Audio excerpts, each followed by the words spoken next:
President Biden has wrapped up his third State of the Union address and the first before a divided Congress. Senior political reporter Jason Whiteley joins us with some of the takeaways from tonight's speech. Chris, this was a much more energized President Biden, one we have not seen in a while. And his speech tonight, that was a little unusual as well. President Biden openly sparred several times with Republican members of Congress. At times, Republican House Speaker Kevin McCarthy even gestured for his colleagues to settle down a little bit, as President Biden was laying out what he hopes the next 2 years of his presidency actually look like.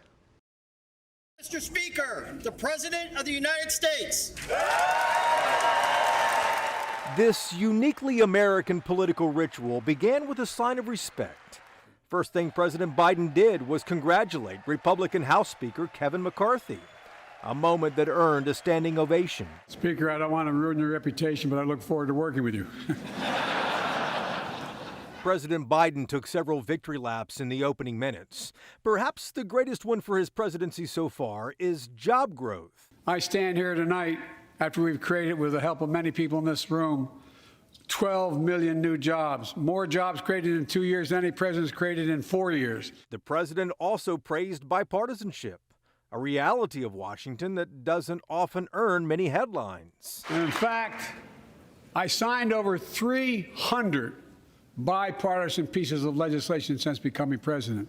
And to my Republican friends, if we could work together the last Congress, there's no reason we can't work together and find consensus on important things in this Congress as well. Biden said he wants to lower the cost of insulin, raise taxes on the rich, and he urged Congress to raise the debt ceiling like it has in the past. No president added more to the national debt in any 4 years than my predecessor. Nearly 25% of the entire national debt that took over 200 years to accumulate was added by just one administration alone, the last one. They're the facts. Check it out. Check it out.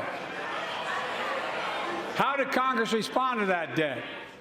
They did the right thing. They lifted the debt ceiling 3 times without preconditions or crisis. But inflation remains high, and Biden's job approval remains low.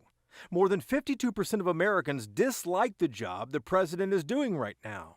One line that President Biden kept repeating was, quote, "finish the job." It was a message to a divided Congress, which will decide just how much the president actually gets accomplished over the next 2 years. The economy remains perhaps the biggest problem for President Biden, inflation specifically. That is an issue that cuts across party lines, affects independents and everyone else, and it has decided many presidential elections in the past. That's what we'll be watching for next. Will Joe Biden run for re-election? An announcement the president will reportedly make sometime next month.